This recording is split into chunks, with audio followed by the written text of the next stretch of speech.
Originally, under Act 1 law, we had about 10 or 12 exceptions.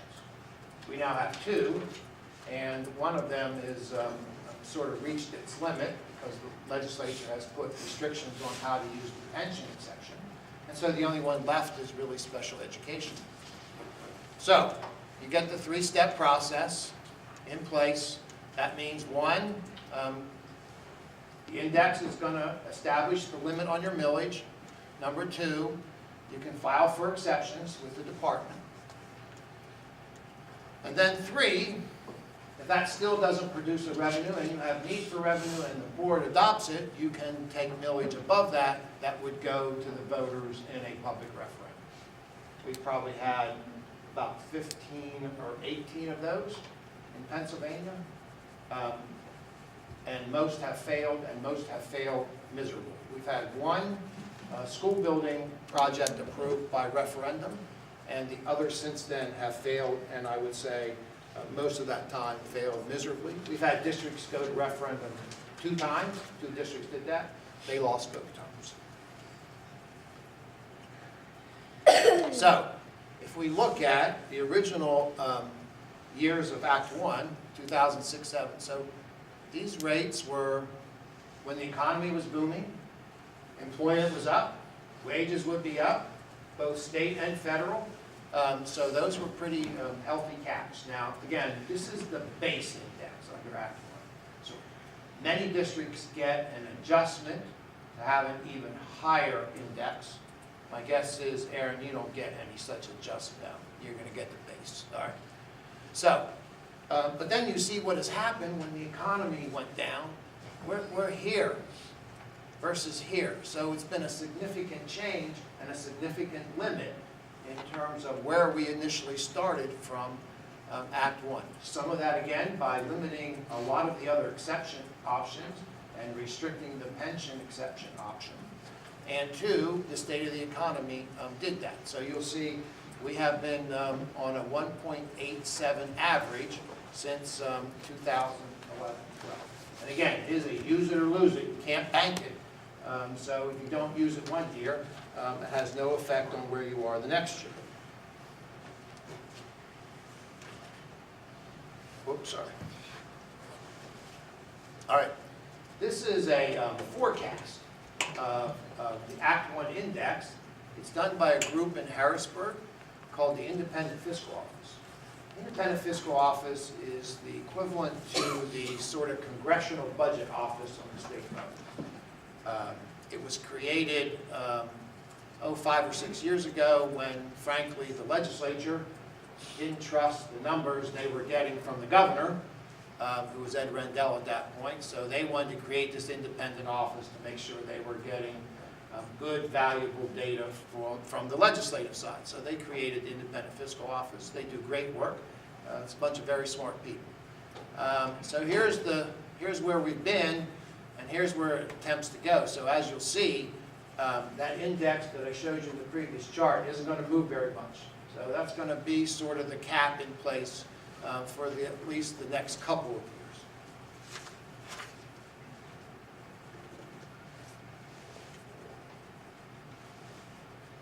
All right, so let's go to the state budget a little bit, because again, the relationship of state resources to local resources is very significant in every school budget.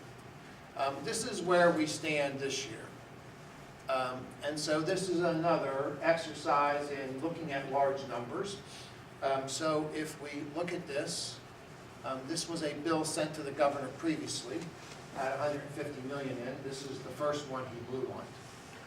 So that was a $150 million increase in basic education funding, that very large line item, $5 billion plus. This was an increase in something called the Ready to Learn block grant, so that would be $50 million. The governor did sign the appropriation for special education funding, so that's $30 million. And if we count all the dollars that go back to school districts to help them offset the cost of pensions, which in every case is at least half. In your case, it's only half. Other poor districts get more pension reimbursement. But you get half the cost back because the state picks up that share. not money going into your budget. That money sort of comes here for a while and you send it back to Harrisburg to pay your pension bills. That's sort of how that works. So if we take that into consideration, you'll still see we're going backwards, even with all these big numbers, because this number right here is attached to reimbursement to school districts for construction of buildings, called PlanCom. It is zeroed out at this point. And otherwise, we've been in this 3 to 4 year hiatus where those payments to districts are behind 3 and 4 years. So districts built the buildings, they incurred debt, they opened the buildings, they have students in them, and they're waiting 3 and 4 years to get reimbursed. Meanwhile, in some cases, their property taxes are going up to make up for the fact that the state has not met their obligation to school districts to meet the costs that's provided in state law of financing some school facilities. So, with all that said and done, you'll see we are at a small increase of $123 million. But let's go see what happens. All right, 123 million net increases versus the $300 million loss in PlanCon payments, at least right now. Again, using that 11 billion salary estimate, if there's this is statewide data, of course, it's all aggregated. If we look at a 1% increase in salaries, much of which is obligated through collective bargaining agreements, then you get $110 million in increased expenditures to school districts. If we look at what the district has to pay for the increase in PSERS costs on a statewide basis, that's that 212 number, $212 million. If we look at what a modest, conservative number in terms of health insurance would be an increase, that would be an increase of $108 million. If we continue that trend, which shows you on the other slide, of increasing costs for charter schools, that means school district expenditures will go up by another $150 million.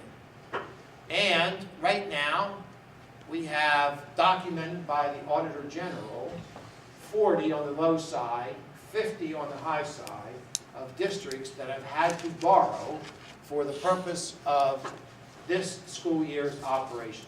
In order not to close the buildings, they went out and borrowed money, and this is just the interest cost. So what we get is $620 million in increased costs.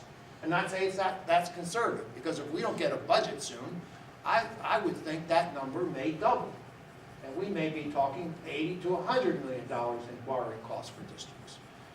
And if you're not in there, good for you. So, $620 million, so if we go here, this would be revenue created by every school district if every school district went to the index. Now that probably won't happen, but let's just say for hypothetical purposes, every district raised their taxes by the index. We are still going backwards in terms of school funding by $280 million. And again, that wouldn't be just for this year, that would be for the last several years. Why? Stagnant economy, certain revenues are down, tax appeals are up, less workers means less income tax, and we have this ballooning pension cost. So even though we had all those big numbers on the previous chart, we're still going $280 million backwards.